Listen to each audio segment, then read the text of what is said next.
तथा शरीर के ज्ञाता जीवात्मा तथा परमात्मा दोनों है, दोनों है, वो जान सकता है। शरीर क्रिया क्षेत्र है और प्रकृति से निर्मित है। शरीर के भीतर बद्ध तथा उसके कार्यों का भोग करने वाला आत्मा ही पुरुष या जीव है। वह ज्ञाता और इसके अतिरिक्त भी दूसरा ज्ञाता होता है जो परमात्मा है। निसंदेह समझना चाहिए कि परमात्मा तथा आत्मा एक ही है। भगवान की विभिन्न अभिव्यक्तियां हैं। जीवात्मा उनकी शक्ति है और परमात्मा उनका साक्षात अंश श्वास है। प्रकृति तथा जीव दोनों ही नित्य। तात्पर्य यह है कि वे सृष्टि के पहले से विद्वान है। यह भौतिक अभिव्यक्ति परमेश्वर की शक्ति से है और उसी प्रकार जीव ही है, किंतु जीव श्रेष्ठ शक्ति है। जीव तथा प्रकृति इस ब्रह्मांड के उत्पन्न होने के पूर्व से विद्यमान है। प्रकृति तो महाविष्णु में लीन हो गई और जब इसकी आवश्यकता पड़ी तो यह महत तत्व के द्वारा प्रकट हुई। इसी प्रकार से जीव भी उनके भीतर रहते हैं और चूंकि वे बद्ध हैं, अतएव वे परमेश्वर की सेवा करने से विमुख हैं। इस प्रकार इस तरह उन्हें वैकुंठ लोक में प्रविष्ट होने नहीं दिया जाता, लेकिन प्रकृति के व्यक्ति होने पर इन्हें भौतिक जगत में पुण्य कर्म करने और वैकुंठ लोक में प्रवेश करने की तैयारी करने का अवसर दिया जाता है। इस भौतिक सृष्टि का यही रहस्य है।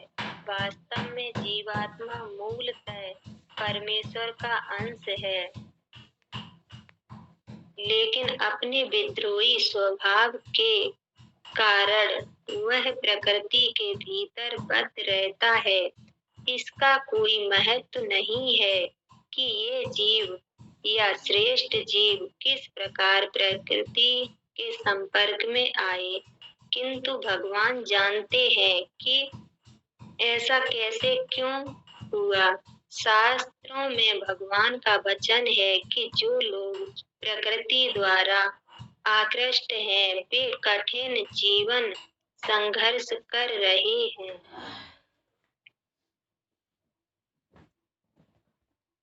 लेकिन इन कुछ श्लोकों के वर्णनों से यह निश्चित समझ लेना होगा कि प्रकृति के 3 गुणों द्वारा उत्पन्न विकार प्रकृति की ही उपज है। जीवों के सारे विकार तथा प्रकार शरीर के कारण हैं।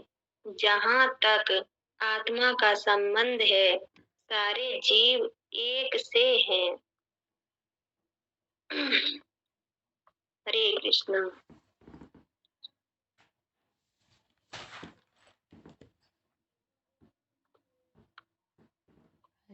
हरे कृष्णा। प्रकृति के 3 गुण होते हैं। हरे कृष्णा। जैसे समझना चाहिए। हरे कृष्णा।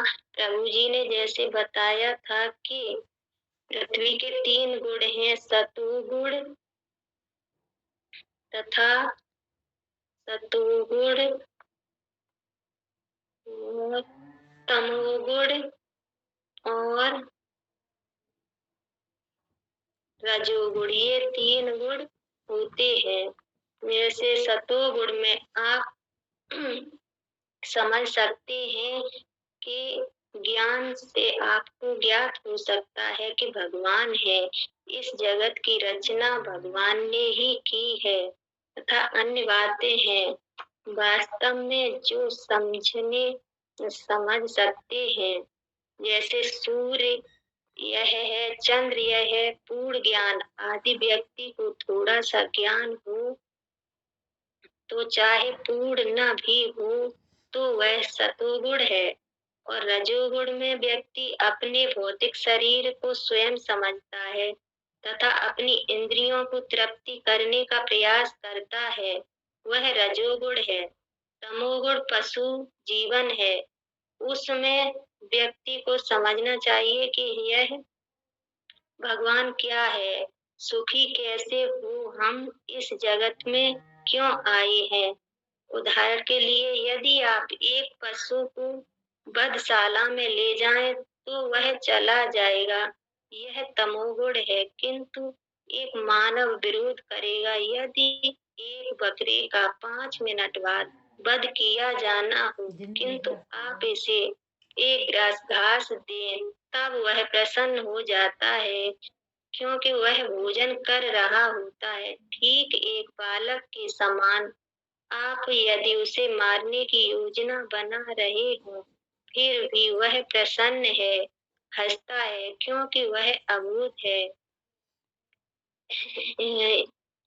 है, क्योंकि उसे मालूम नहीं कि मुझे मारने की योजना बनाई जा रही है। यह तमोगुण है। हरे कृष्णा। प्रकृति के 3 गुण यही है। हरे कृष्णा प्रभु जी, अब आप समझाएं। हरी हरी बोल। हरे कृष्णा। तो माता जी ने बहुत सुंदर तरीके से वैसे समझा ही दिया है। इसमें कुछ बताने को तो अब रह ही क्या गया है, जो भी 3 गुण आते हैं सारा बता ही दिया। लेकिन फिर भी मेरे को प्रभु जी बोल रहे थे जो आज इस चैप्टर पे ना थोड़ा सा आप चर्चा करेंगी, तो मैंने कहा ठीक है। हरी बोल। माता जी की जय हो। हाँ जी, अगर कोई गलती हो जाए ना तो माफ़ करना, क्योंकि मुझे उतना आता नहीं है बोलना, हमारा वॉइस भी इतना अच्छा नहीं है। जैसे तात्पर्य में लिखा है, इस अध्याय के ज्ञान से मनुष्य शरीर क्षेत्र तथा शरीर के ज्ञाता जीवात्मा तथा परमात्मा दोनों का जान सकते हैं। तो ये तो सबको पता ही है कि जो शरीर के अंदर हमारे जो आत्मा है उसका कनेक्शन परमात्मा से है, ठीक है। लेकिन ये दोनों ही परमात्मा की ही दृष्टि मानी गई है, लेकिन इसे हमारे शरीर में जो डाला गया है तो इसको क्या बोलेंगे, शरीर के अंदर क्रिया क्षेत्र है और प्रकृति से निर्मित है। क्योंकि ये जो आत्मा है वो हमारे शरीर के अंदर है तो हम प्रकृति के नियमित हो गए, मतलब हम यहाँ जान सकते हैं कि क्या अच्छा क्या बुरा, तो इस तरह चीज़ को हम महसूस कर सकते हैं। शरीर के भीतर बद्ध तथा उसके कार्यों का भोग करने वाला आत्मा ही पुरुष या जीव है, वह ज्ञाता है। और उसके अतिरिक्त भी दूसरा ज्ञाता होता है जो परमात्मा है। तो जो परमात्मा है उन्हीं का ही मित्र बोल लो। जो परमात्मा है उनका मित्र है आत्मा। और वो आत्मा किसके अंदर है, हमारे मनुष्य के अंदर है, जो कि हमें मतलब भोग करने के लिए ये सारी बद्ध जीव जो होता है ना, तरह तरह की इच्छाएं रखता है इस तरह का, तो इसलिए हमारे शरीर के अंदर डाली गई हैं ताकि ये इससे इनसे समझ सकें, ठीक है, निसंदेह समझ सकें। परमात्मा तथा आत्मा एक ही भगवान की विभिन्न अभिव्यक्तियां हैं, मतलब एक ही चीज है। भगवान से उनका दोनों का अच्छा संबंध है, जैसे होता ना माँ बेटी बाप बेटे का, इसी तरह आत्मा और परमात्मा का संबंध है, ठीक है। लेकिन ये हमारे बद्ध जीव में जो आत्मा है वो हम मनुष्यों के शरीर में प्रवेश कर दी है, ठीक है। तो जिससे कि मनुष्य जीव यहाँ पृथ्वी लोक पे आके ये क्या क्या कर सकता है क्या नहीं कर सकता है। तो यहाँ तो जो मनुष्य जीव होता है तो वो तो ये भोग तृप्ति के ही लिए ज़्यादातर इन चीज़ों में ही ध्यान देता है, ठीक है। और उसको अपना आत्मा शुद्धि करने के लिए तो बाद में ही पश्चाताप होता है, जब उसको कुछ उसके साथ कोई कठिन मतलब कोई घटना घटती है तभी उसको पता चलता है कि अरे नहीं ये हमसे गलत हो रहा है। और जो हमारे अंदर है वो आत्मा नहीं, वो भी परमात्मा है। मतलब हर व्यक्ति के अंदर भगवान बैठा हुआ है, कहने का मतलब ये है, ठीक है, हर व्यक्ति के अंदर भगवान बैठा हुआ है, लेकिन हम उसे पहचान नहीं पाते हैं, समझ नहीं पाते हैं। ठीक है, और परमात्मा उनका शाश्वत अंश है। मतलब जो आत्मा है वो परमात्मा का ही अंश है। ठीक है, जो मैंने अभी बताया था, जैसे माँ बेटे का रिश्ता हो गया, भाई बहन का हो गया, इसी तरह ये आत्मा और परमात्मा का कनेक्शन है। प्रकृति तथा जीव दोनों ही नित्य हैं। तात्पर्य यह है कि वे सृष्टि के पहले से विद्यमान हैं। तो मतलब वाकई में जैसे अब हम दोनों में अगर देखा जाए, मनुष्य में और प्रकृति के अनुसार और भगवान में, तो भगवान को तो पहले से ही सब कुछ पता है, क्योंकि उनको वो तो जब परमात्मा है तो उन्होंने ही ये सृष्टि रचाई है। ठीक है, वही ये सृष्टि के रचयिता हैं, तो उनको तो सब कुछ पहले से ही पता है कि ये सब क्या है क्या नहीं, और ये सब क्या होगा आगे चल के। ठीक है, यह भौतिक अव्यक्ति परमेश्वर की शक्ति से है, और उसी प्रकार जीव भी है, किंतु जीव श्रेष्ठ शक्ति है। जो जीव है वो सबसे श्रेष्ठ शक्ति बताई गई है। ठीक है, श्रेष्ठ शक्ति है। जीव तथा प्रकृति इस ब्रह्मांड के उत्पन्न होने के पूर्व से विद्यमान हैं। ठीक है, मतलब भगवान को पहले से ही सब कुछ पता है, सब कुछ। और उन्होंने जब ये ब्रह्मांड के, अपनी पृथ्वी का जो ये किया था संक्षेप, मतलब अ, तो वहीं से ही मतलब सब कुछ उन्हें तो सारा था कि भाई अब पृथ्वी पे जाएंगे तो ये ऐसा ऐसा करेंगे, वो ऐसा ऐसा जीव, ऐसा ऐसा लोग करेंगे। ठीक है, जीव तथा प्रकृति इस ब्रह्मांड के उत्पन्न होने के पूर्व से विद्यमान है। प्रकृति तो महाविष्णु में लीन हो गई, और जब इसकी आवश्यकता पड़ी तो ये महत्ववद्ध है, अतएव वे परमेश्वर की सेवा करने से विमुख हो गए। अब जो मतलब प्रकृति यानी कि जो भगवान के जो समीप थे, ठीक है, जो कहते हैं ना सतोगुण में जो लोग आते हैं, तो वो जो ऋषि मुनि, तो वो तो मतलब भगवान विष्णु में लीन हो गए। उनको तो पता है कि मतलब भगवान ही सब कुछ हैं, जो सतोगुण के कार्य करते थे भाई, दिन दिन रात मतलब भगवान की सेवा करना, अर्चना करना। तो मतलब ऐसे भी लोग जो इस पृथ्वी पे हैं, जो कि पूरा अपना जो जीवन है वो उन्होंने भगवान के नाम अपना अर्पण कर दिया। ठीक है, तो वो तो उसमें लीन हो गए। अब फिर बारी आती है जो वध्य जीव, जो मतलब हम मनुष्य, तो कुछ ऐसे भी जो आए हैं तमोगुण में। तो तमोगुण में तो वही जैसे आशय क्रोध, तो उनके अंदर जैसे शास्त्रों को मानना नहीं, है ना, शास्त्रों का उल्लंघन करना, और जैसे दिखावा करना, वह मतलब अत्याचार करना, तो ये तमोगुण में आ गए।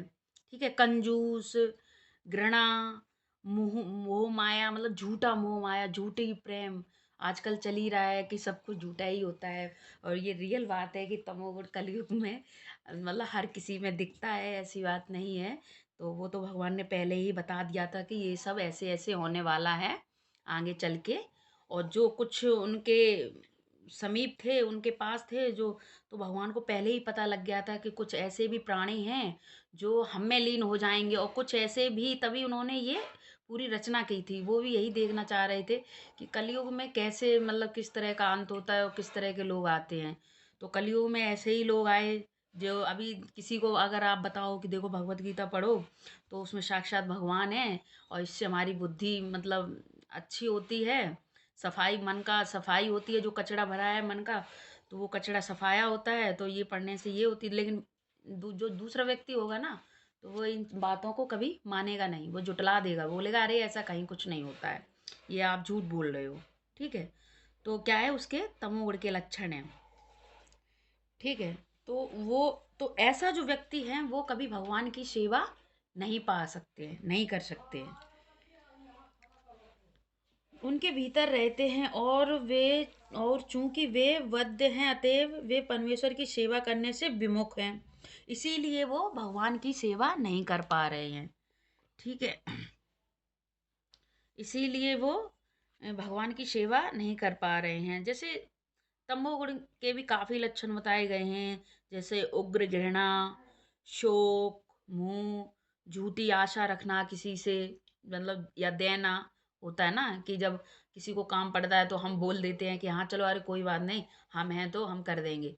लेकिन जैसे ही वो टाइम आता है तो इंसान भाई बोलता है कि इसने पहले बंदे ने बोला था, तो क्या पता ये इंसान हमारा मदद करे। लेकिन फिर वो क्या है, पलट जाता है ना, झूठी आशा दे के फिर बाद में पलट जाता है। तो यही लक्षण है तमोगुण के। फिर आता है रजोगुण। तो रजोगुण के हिसाब से जैसे इसमें बताया गया है कि इस तरह के विमुख हो जाते हैं, इस तरह उन्हें वैकुंठ लोक में प्रविष्टि होने नहीं दिया जाता है, लेकिन प्रकृति के व्यक्त होने पर इन्हें भौतिक जगत में पुनः कर्म करने और वैकुंठ लोक में प्रवेश करने की तैयारी करने का अवसर दिया जाता है भौतिक जगत में। ठीक है, तो देखो ये आ गया ना कि तो जो इंसान मतलब इन्हीं चीज़ों में रहते हैं ना, उनको कभी मतलब भक्ति प्राप्त हो ही नहीं सकती है। फिर आते हैं भौतिक जगत में, कुछ लोग ऐसे भी हैं जो आते हैं रजोगुण के अंदर आ जाओ।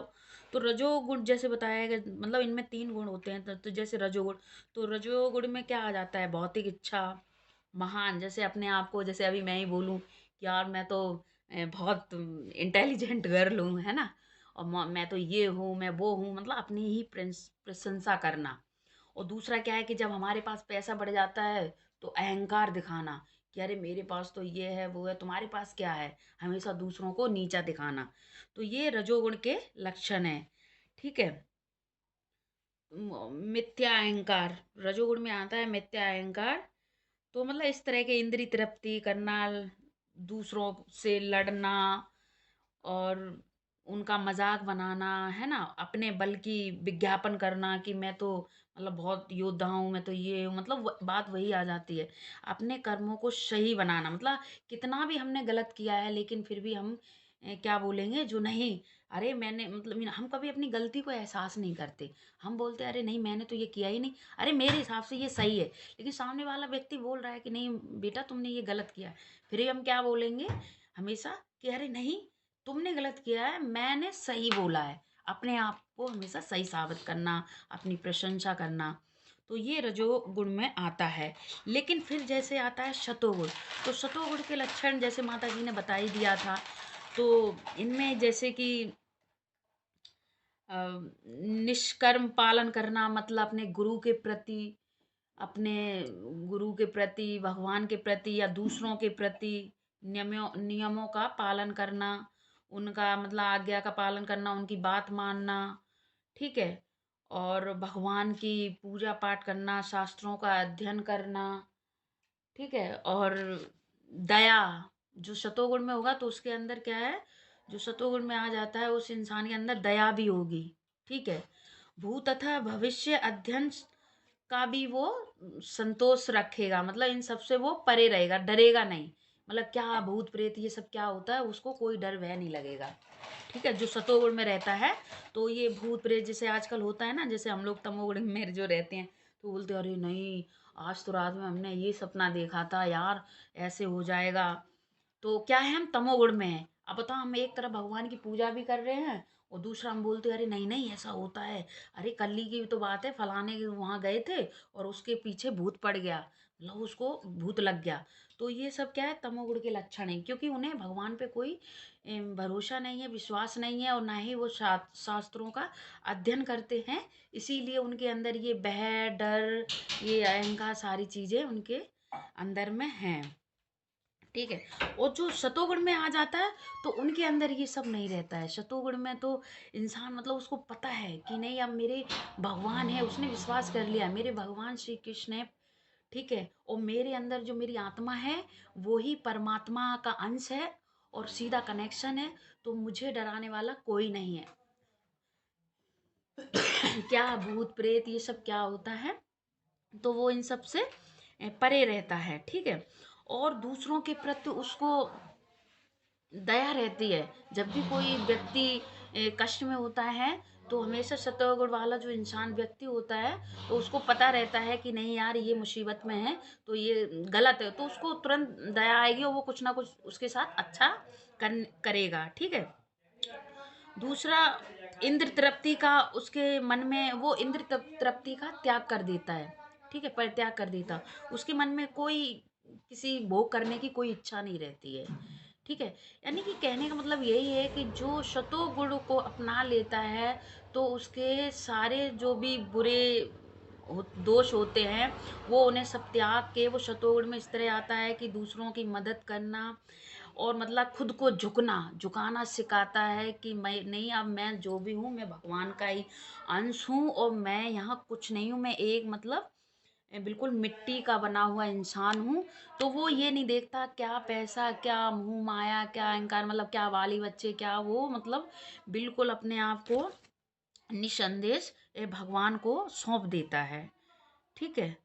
तो ऐसा ही है इसमें, लेकिन अभी और जो भी है इसके ऊपर मतलब भगवान वास्तव में जीवात्मा मूलतः परमेश्वर का अंश है, लेकिन अपने विद्रोही स्वभाव के कारण, विद्रोही यानी कि जो हम कह रहे हैं ना कि जो हमारा स्वभाव है, ठीक है, यही दूसरों में मतलब कोई कितना भी अच्छा हो हम अपने आप से ही उसके बारे में गलत सोचना बोलना, मतलब एक तरह से नफरत करना, ईर्ष्या करना।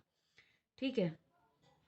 प्रकृति के भीतर बद्ध रहता है, इसका कोई महत्व नहीं है कि यह जीव श्रेष्ठ जीव किस प्रकार प्रकृति के संपर्क में आए, किंतु भगवान जानते हैं कि ऐसा कैसे और क्यों हुआ, क्योंकि उनको तो सब पता ही है। ठीक है। शास्त्रों में भगवान का वचन है कि जो लोग प्रकृति द्वारा आकृष्ट हैं वे कठिन जीव संघर्ष कर रहे हैं, लेकिन इन कुछ श्लोकों के वर्णों से यह निश्चित समझ लेना होगा कि प्रकृति के 3 गुणों के द्वारा उत्पन्न विकार प्रकृति की ही उपज है। जीवों के सारे विकार तथा प्रकार शरीर के कारण है। जहाँ तक आत्मा का संबंध है सारे जीव एक से ही हैं। ठीक है। तो सही बात है, आत्मा तो सबके अंदर डाली है भगवान ने, चाहे वो मनुष्य हो, चाहे वो पशु हो, पक्षी हो, जानवर हो, कोई भी हो, सबको उतना ही दर्द होता है। अगर हमें कोई मारेगा, हमें अगर जरा सी चोट लगेगी तो हमें भी दर्द होगा। अगर हम किसी जैसे जानवर को मारते हैं, जैसे डॉगी है या कैट बिल्ली है, किसी को भी हम थोड़ा सा करते हैं तो देखो दर्द उनको भी होता है। ठीक है। तो दर्द सभी को होता है क्योंकि जो आत्मा है वो एक समान है। और प्रकृति द्वारा जैसे कि कभी ठंड आती है तो कभी गर्मी आती है, जैसे गर्मी आती है तो हम गर्मी में कहते हैं हाय एसी होना चाहिए। ठीक है। हाय गर्मी बहुत है, हमसे नहीं रहा जा रहा। ठीक है। और जैसी ठंड आ गई, अरे हीटर होना चाहिए, ठंड बहुत है, हमसे नहीं रहा जा रहा। लेकिन भगवान क्या कहते हैं, ये प्रकृति के अनुसार है। अगर तुम इन सब चीज़ का जो मतलब परित्याग कर दोगे, क्या ठंड क्या गर्मी, और मतलब अपने आप को बिल्कुल भगवान बोले अरे कहीं कुछ नहीं, सब कुछ एक समान है, अपने मन को एकदम अगर गर्मी है तो गर्मी की तरह ढल जाओ, और सर्दी है तो सर्दी की तरह ढल जाओ। और जहाँ इंसान ये गर्मी सर्दी को महसूस करने लग जाता है ना कि यार नहीं अब तो ठंड आ गई तो रजैया से निकलेंगे नहीं, बस यहीं बैठे रहो, ठंड है काम तो हो ही जाएगा, तो क्या इससे काम चलेगा? नहीं ना। और अगर गर्मी ज़्यादा पड़े, अगर हम बोले हाय गर्मी गर्मी, तो क्या गर्मी गर्मी करने से कुछ होगा? नहीं ना। लेकिन अगर मनुष्य जो समझदार व्यक्ति होता है वो इन किसी इच्छाओं से सब इच्छाओं से विमुक्त होता है। वो ऐसी कोई इच्छा नहीं रखता है, वो अपने कार्यकलापों में लगा रहता है, अपने कर्म करने में लगा रहता है।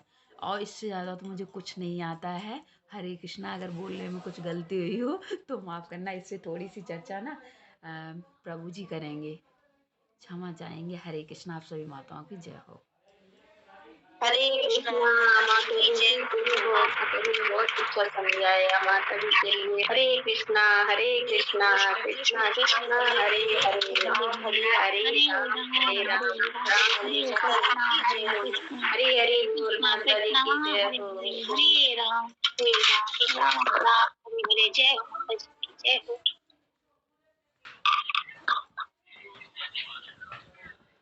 हरे कृष्णा। किसी भक्त का कोई प्रश्न है, कोई चर्चा है तो वो कर सकते हैं।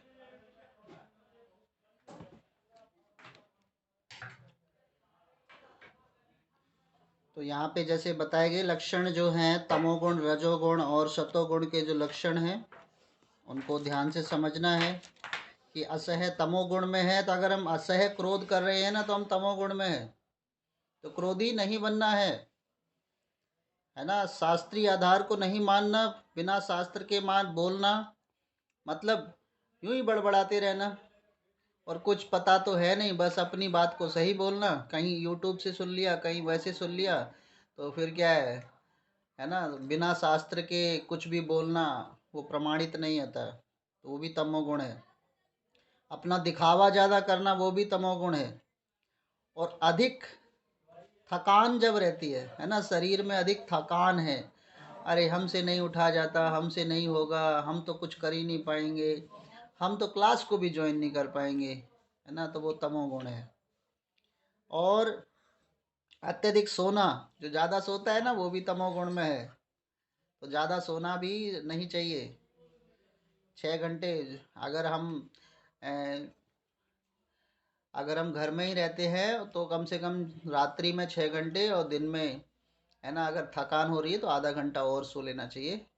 7 घंटे से 8 घंटे ऐसा नहीं है कि कोई कोई है ना 10 घंटे भी, दिन में मौका मिले तो 2-3 घंटे, रात में मौका मिले तो 8-9 घंटे, तो वो क्या है, वो तमोगुण में है। और भक्त को कभी जो अगर हमें डर लगता है ना, अंदर से डर लगा हुआ है, कुछ ना कुछ भय डर, ये ना हो जाए, वो ना हो जाए, ऐसा ना हो जाए, तो वो भी तमोगुण है। और जो कंजूस है ना जो कंजूस है वो भी तमोगुण है।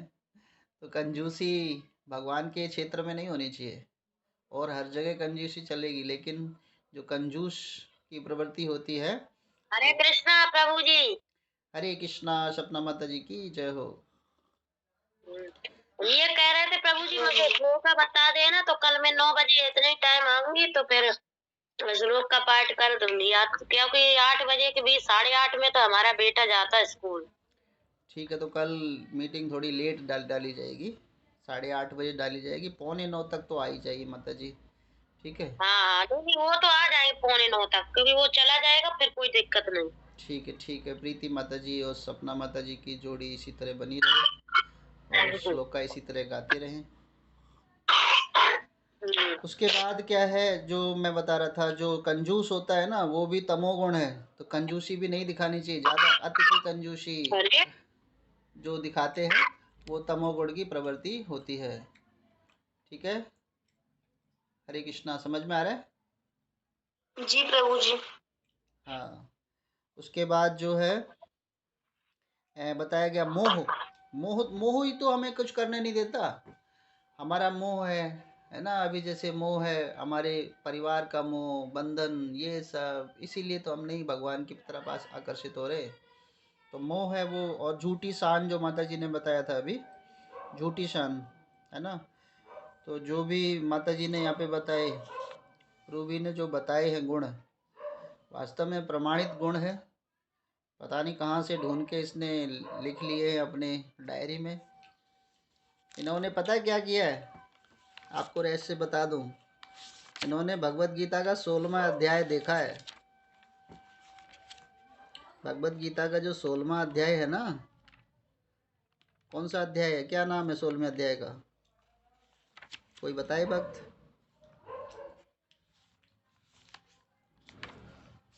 देवी और आसुरी गुण हैं वहाँ पे।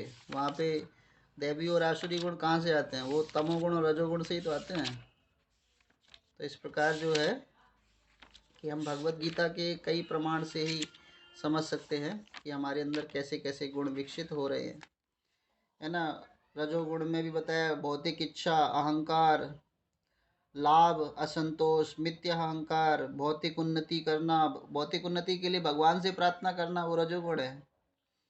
इंद्रिय सुख, लड़ने में झटपटाते रहना, मुझे किसी से लड़ना है, आज तो मैं किसी को खरी खोटी सुनाऊंगी, तो रजोगुण है। अन्य का मजाक बनाना भी रजोगुण है। दूसरों को अगर मजाक में बनाते हैं तो रजोगुण है। अपने बल का ही विज्ञापन ज़्यादा करना, हमसे ज़्यादा शक्तिशाली नहीं है कोई, हम ही सही है। अपने कर्मों को ही सही बताना, अपनी प्रशंसा करना, सब रजोगुण है। और सतोगुण होते हैं मन पर संयम करना, सरलता रहना, नित्य कर्म का पालन करना, है ना, सत्य, दया और भूत भविष्य का अध्ययन करना, संतोष रखना, उदार, इंद्र तृप्ति का परित्याग करना, गुरु के प्रति श्रद्धा रखना, ये भौतिक, ये जो है सतोगुण है। और उन्नति अनुचित कर्म से बचना, दान देना भौतिक सतोगुण है। सरलता, दीनता, विनम्रता, अपने में संतोष रखना, जितना भी है मुझे खुश हूँ मैं, भगवान आपने मुझे बहुत कुछ दिया, और भगवान की सेवा में लगना, ये सब जो है। और बाद में क्या व्यक्ति है सतोगुण में आता है तो क्या बन जाता है, ब्राह्मण बन जाता है। तो ये सारे प्रकृति के गुण हैं, है ना। हरे कृष्णा, शिल प्रभुपाद की जय। तो उमा माता जी का बहुत बहुत धन्यवाद देंगे। आज उमा माता जी और लक्ष्मी माता जी ने बहुत सुंदर प्रयास किया है। माता जी ने पता नहीं कहाँ से नोट्स बनाकर उसको प्रस्तुत किया है। माता जी का बहुत बहुत धन्यवाद। हरे कृष्णा कृष्णा हरे कृष्णा हरे कृष्णा हरे, हरे कृष्णा हरे हरे राम राम राम राम हरे हरे।